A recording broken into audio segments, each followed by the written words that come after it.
ప్రస్తుతం వరదలు విజయవాడని అతి దారుణంగా ముంచెత్తుతున్నాయి. కృష్ణా నది విరుచుకుపడడంతో అక్కడి ప్రజలు ప్రాణభయంతో బ్రతుకుతున్నారు.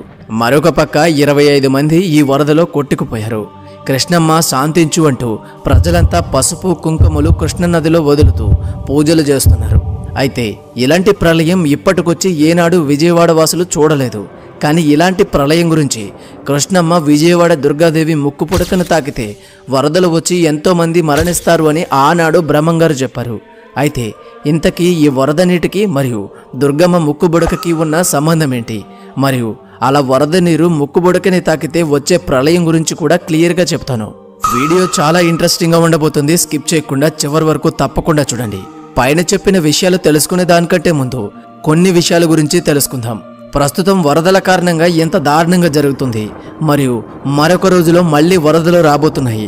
అయినా సరే ఈ వరదల్లో ఇళ్లు మునిగిపోయి గళ్లంతైన వారు ఎంతోమంది ఉండగా ఇంకా ఎంతోమంది ఈ పీకల లోతు నీరు నుండి రాలేని ముసలివాళ్లు, వికలాంగులు, బాలింతలు, చిన్నపిల్లలు ఉన్నారు. వారంతా బయటికి రావాలి అంటే చావు భయం. అలా అని ఇంట్లో ఉండిపోతే ఆకలి చావుల భయం. ప్రస్తుతం అయితే ఈ వరదలు వచ్చి 2 రోజుల పైన అయినా సరే ఇప్పటికీ ఎంతోమంది తిండి లేక, తాగడానికి నీరు లేక దారుణమైన నరకయాతన అనుభవిస్తున్నారు.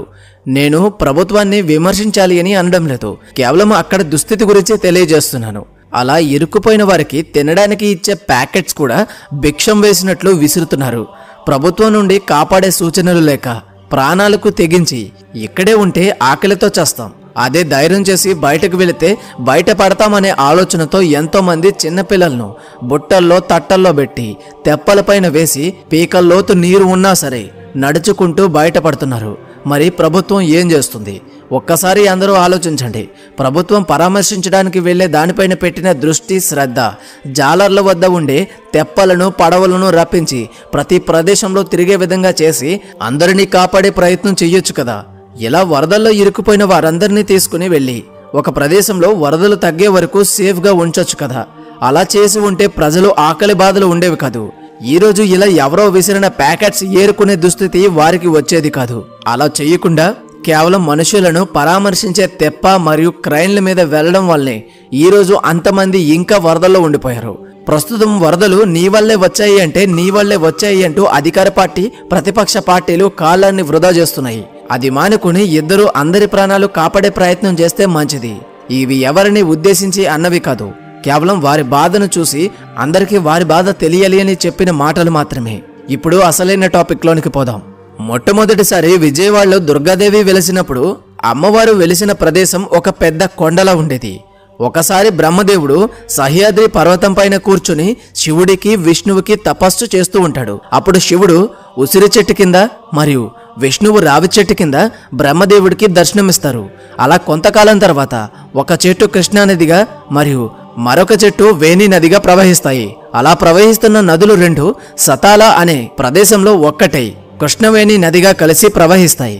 ఇలా ప్రవహిస్తున్న నదికి దుర్గాదేవి వెలిసిన కొండ అడ్డుగా ఉంటుంది. దానితో ఆ నది వేగంగా వచ్చి ఆ కొండను ఢీకొంటుంది. ఆ సమయంలో ఆ నది వెళ్లి దుర్గాదేవి యొక్క ముక్కు పుడకను తాగబోతుంది. దానితో సాక్షాత్తు దుర్గాదేవి ప్రత్యక్షమయ్యి, ఇది సమయం కాదు, ప్రళయం రానుంది, అప్పుడు యుగాంతం వస్తుంది, అప్పుడు మాత్రమే నువ్వు వచ్చి నా ముక్కు పుడకను తాకు అని చెప్పి ప్రస్తుతానికి నా కొండ కింద నుండి రంధ్రం చేసుకుని ప్రవహించు అని తెలియజేస్తుంది. దానితో ఆ కృష్ణవేణి నది ఆ కొండను వేగంగా ఢీకుంటుంది. దానితో ఆ కొండ 3 భాగాలుగా విడిపోతుంది. అందులో ఒకటి దుర్గాదేవి వెలిసిన ఇంద్రకీలాద్రి కొండ, ఇంకా 2వది మంగళగిరి పానకాల నరసింహస్వామి ఉన్న కొండ, ఇంకా 3వది యనమల కుదురు శ్రీ రామలింగేశ్వర స్వామి కొలువు తీరిన కొండ. ఇలా ఇంద్రకీలాద్రి పైన దుర్గాదేవి, మంగళగిరిలో శ్రీ మహావిష్ణువు, యనమల కుదురులో శివుడు, ఈ విధంగా దేవుళ్ళు అందరూ కలిసి మన విజయవాడలో వెలిశారు. ఎన్ని వరదలు వచ్చినా కానీ దుర్గాదేవి యొక్క ముక్కు పుడకని తాకదు. కేవలం యుగాంతం వచ్చే సమయంలో మాత్రమే అలా జరుగుతుంది. ఒకవేళ అలా కనుక ముక్కు పుడకని తాకితే అదే యుగాంతానికి సంకేతం. దుర్గాదేవి విజయవాడలో వెలిసినప్పుడు చాలా భయంకరమైన ఉగ్ర రూపంలో ఉండేది. అంతేకాకుండా సాయంత్రం 6 గంటలు దాటితే అమ్మవారు విజయవాడ మొత్తం తిరిగేవారట. దాని కారణం చేతనే విజయవాడ ప్రజలు 6 దాటితే అడుగు బయట పెట్టేవారు కాదు. అప్పట్లో యాదవ వర్మ అనే రాజు విజయవాడని పాలించేవాడు. ఈయనకి అమ్మవారంటే ఎంతో భక్తి. విజయవాడ ప్రజలంతా దుర్గాదేవిని చూడడానికి భయపడే సమయంలో ఈయన మాత్రం దుర్గాదేవిని ఎంతో గొప్పగా పూజించేవాడు. అయితే ఈ మాధవవర్మకి సంతానం లేదు. దాని కారణంగా ఈ మాధవవర్మ ఈ దుర్గాదేవిని వేడుకునేవాడు. దానితో ఈయనకి మగ సంతానం లభించింది.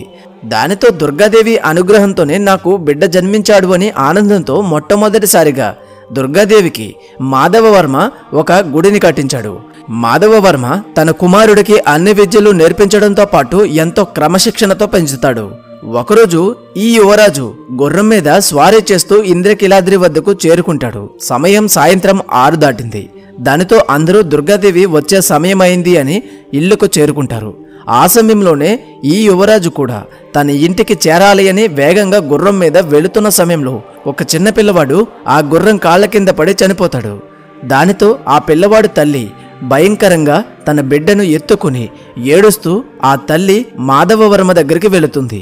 దానితో విషయం తెలియని మాధవవర్మ తప్పు ఎవరు చేసినా వారిని వెతికి శిక్ష పడే విధంగా చేస్తాను అని మాట ఇస్తాడు. కానీ దీనికి కారణం తన కొడుకు అని తెలిసి బాధపడతాడు.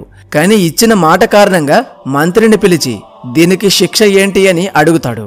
అప్పుడు మంత్రి దీనికి మరణశిక్షే శిక్ష అని తెలియచేస్తాడు. దానితో సొంత కొడుకు అనే ఆలోచన కూడా లేకుండా మరణశిక్షను విధిస్తాడు. ఈ శిక్ష కూడా ఎక్కడైతే ఆ చిన్న పిల్లవాడు మరణించాడో ఆ ప్రదేశంలోనే ఈ యువరాజుకి మరణశిక్ష వేస్తాడు. దానితో మాధవవర్మ తల్లి కొడుకును ఇచ్చినట్లే ఇచ్చి మళ్ళీ లాగేసుకున్నావా అని ఏడుస్తాడు. ఆ సమయంలో ఇంద్రకీలాద్రిపై నుండి చూస్తున్న అమ్మవారు బంగారు నాణాలు వర్షం కురిపిస్తారు. ఆ నాణాలు ఆ చిన్న పిల్లవాడిపైన మరియు ఆ యువరాజు పైన పడి వారు బ్రతికేస్తారు. ఈ సంఘటన ఆ రోజు నుండి ఎవరూ మర్చిపోరు. ఆ రోజు అమ్మవారు కనక వర్షం కురిపించిన కారణంగా దుర్గాదేవిని కనక దుర్గాదేవి అని ఆనాటి నుండి పిలుస్తున్నారు. అలా కాలం గడుస్తున్నా కానీ అమ్మవారు మాత్రం ఉగ్ర రూపంలోనే ఉన్నారు. అమ్మవారి పైన ఎంతో భక్తి ఉన్నా కానీ అమ్మవారిని చూడడానికి ఎవరు ధైర్యం చేసేవారు కాదు. అలాంటి సమయంలోనే కృష్ణమాచార్యులు ఆ ఆలయానికి అమ్మవారిని దర్శించుకోవడానికి వస్తారు. అలా వచ్చిన కృష్ణమాచార్యులు దుర్గాదేవికి అనేక పూజలు చేసి శ్రీచక్రాన్ని ప్రతిష్ఠించి తల్లిని శాంతి రూపంలోనికి మారుస్తారు. ఇంకా అప్పటి నుండి తల్లి అందరికీ శాంతి రూపంలో అంటే దుర్గాదేవి రూపంలో దర్శనమిస్తారు. కానీ దుర్గాదేవి ఉగ్ర రూపమైన మహిషాసుర మర్దిని రూపం ఆ ఇంద్రకీలాద్రి కొండపైన ఒక గుహలో ఉంది అని అందరూ అంటారు. అయితే ఇప్పటికీ దుర్గాదేవి విజయవాడ వీధుల్లో రాత్రి సమయాల్లో విహరిస్తారు అని అందరూ నమ్ముతారు. ఒకరోజు రాత్రి ఒక ముసలి వ్యక్తి పొట్టకూటి కోసం రిక్షా తొక్కుతూ జీవితాన్ని గడుపుతాడు. ఒకరోజు ఎంతో సమయం అయినా కానీ ఒక్కరు కూడా రిక్షా ఎక్కరు. అలా రాత్రి అయిపోతుంది. ఇక దానితో చాలా బాధపడుతూ కూర్చుండిపోతాడు. ఇక ఆ సమయంలోనే ఒక ఆమె ఎర్రటి చీర కట్టుకుని నుదిటిపైన ఎర్రటి బొట్టు పెట్టుకుని ఆ ముసలి రిక్షావాడి దగ్గరకు వచ్చి నాయనా ఇంద్రకీలాద్రికి తీసుకువెళ్తావా అని అడుగుతుంది. దానితో సరే అమ్మా అని చెప్పి రిక్షావాడు తల్లిని ఎక్కించుకుని తొక్కడం మొదలు పెడతాడు. అంతా చీకటి, పూర్తిగా నిశ్శబ్దం. అప్పుడే దుర్గాదేవి ఆ రిక్షావాడిని నీకు భయంగా లేదా, ఇంత రాత్రి సమయంలో ఒంటరిగా ఉన్నావు అని అడుగుతుంది. అప్పుడు ఆ రిక్షావాడు అమ్మా నాకెందుకు భయం, నేను పొట్టకూటి కోసం కష్టపడుతున్నాను. నా రోజు గడవాలి అంటే రిక్షా తొక్కాలి అని. అయినా నాకు ఏమైనా జరిగితే నన్ను రక్షించడానికి మా దుర్గమ్మ తల్లి ఉంది అని అంటాడు. అలా కాసేపటికి ఇంద్రకీలాద్రి కొండ వస్తుంది. దానితో రిక్షావాడు అమ్మ మీరు దిగాల్సిన ప్రదేశం వచ్చింది అని వెనకకు చూస్తే ఎవరు ఉండరు. అప్పటికే ఆమె రిక్షా దిగేసి కొండపైకి నడుచుకుంటూ వెళ్ళిపోతుంది. ఆ వ్యక్తి గట్టిగా అరుస్తూ అమ్మ డబ్బులు ఇవ్వకుండా వెళ్ళిపోతున్నారు అంటూ అంటాడు. అప్పుడు ఆమె కొంత డబ్బు మరియు ఒక బంగారు గాజు నీ తల పాగాలో పెట్టాను చూడు అని అంటుంది. అది చూసుకుని మళ్ళీ ఇంద్రకీలాద్రి వైపు చూడగా అక్కడ ఆమె ఉండదు, మాయమైపోతుంది. దానితో భయపడిన ఆ వ్యక్తి కాసేపటికి తేరుకుని ఇప్పటి వరకు నాతో ప్రయాణించింది సాక్షాత్తు దుర్గాదేవి అని, నా కష్టాలు తీర్చడానికి వచ్చింది అని ఆనందిస్తాడు. ఇప్పుడు పైన చెప్పిన రాజు మరియు రిక్షావాడి స్టోరీ ప్రకారం చూస్తే అమ్మవారికి రాజు పేద అనే తేడా లేదు. అమ్మవారిని భక్తి శ్రద్ధలతో పూజిస్తే అందరినీ అనుగ్రహిస్తుంది. అలాగే మహిషాసురుడు అనే ఒక రాక్షసుడు మానవులను మరియు దేవుళ్లను కూడా బాధ పెడుతూ అందరికీ నరకయాతన చూపిస్తాడు. కానీ అతడిని ఎవరూ ఏమీ చేయలేకపోతారు. ఎందుకంటే బ్రహ్మదేవుడి నుండి తపస్సు చేసే ఏ ఒక్కరూ నన్ను ఏమీ చేయలేరు అంటూ వరం పొందుతాడు. దేవుళ్ళు అందరూ ఏదో ఒక సమయంలో తపస్సు చేసే ఉంటారు. దాని కారణంగా ఎన్నో శక్తులు ఉన్నవారంతా కూడా మహిషాసురుణ్ణి ఏమీ చేయలేకపోతారు. ఇంకా ఎలాంటి శక్తులు లేని మానవ మాత్రులు మహిషాసురుణ్ణి ఏమీ చేయలేకపోతారు. దానితో దేవీ దేవతలంతా కలిపి ఒక మహాశక్తిని వారి శక్తులతో రూపొందిస్తారు. ఆ శక్తే దుర్గాదేవి. ఒక ఆడది నన్ను చంపేంత ధైర్యం చేస్తుందా అంటూ తన సైన్యాన్ని పంపగా దుర్గాదేవి వారందరినీ హతమారుస్తుంది. దానితో కోపంతో దుర్గాదేవి దగ్గరికి మహిషాసురుడు వస్తాడు. కానీ తల్లి అందాన్ని సౌందర్యాన్ని చూసి నువ్వు నన్ను పెళ్లి చేసుకో అని వెకిలి నవ్వులు నవ్వుతాడు మహిషాసురుడు. దానితో ఉగ్రరూపంగా మారిన దుర్గాదేవి మహాకాళిగా మారి మహిషాసురుణ్ణి దాని కారణంగానే దుర్గాదేవిని మహిషాసుర మర్దినిగా కూడా పిలువబడుతుంది. అలా ఆనాడు ఇంద్రకీలాద్రిపైన వెలిసి ప్రజలందరినీ తన బిడ్డలుగా కాపాడుతుంది. అయితే కాలం మారుతున్నంతసేపు ప్రజల్లో కామ కోరికలు, ధనదాహం పెరిగిపోయి వికృతి చేష్టలు చేస్తూ ఆడవారిపైన మహిషాసురుడి మాదిరిగా వక్ర బుద్ధితో ప్రవర్తిస్తున్నారు. దాని కారణంగానే నేడు కాలం అనేక విపత్తులను చూపిస్తూ మానవుడు అనేవాడు కేవలం నామమాత్రుడు మాత్రమే అని వికృతి చేష్టలు తగ్గించాలి అని హెచ్చరిస్తుంది. ఇలానే జరిగితే ముందు ముందు యుగాంతం వచ్చి మానవుడు అనేవాడు లేకుండా పోయినా ఆశ్చర్యపోవాల్సిన పని లేదు. కానీ ప్రస్తుతానికి తల్లి అందరికీ అండగా ఉండాలి అని అనుకున్న కారణంగా ఎన్ని తుఫానులు వరదలు వచ్చినా అందరినీ రక్షిస్తుంది, ప్రస్తుతం కూడా రక్షిస్తుంది. ఈ వీడియోకి ఇంతే. ఈ వీడియో కనుక మీకు నచ్చినట్లయితే తప్పకుండా లైక్ చేయండి. అలాగే వీడియో రీచ్ కోసం వీడియోకి ఒక చిన్న లైక్ చేసి ఛానల్ని సబ్స్క్రైబ్ చేసుకోండి. మళ్ళీ మరొక మంచి వీడియోతో కలుద్దాం. Until then thank you, bye, జై హింద్.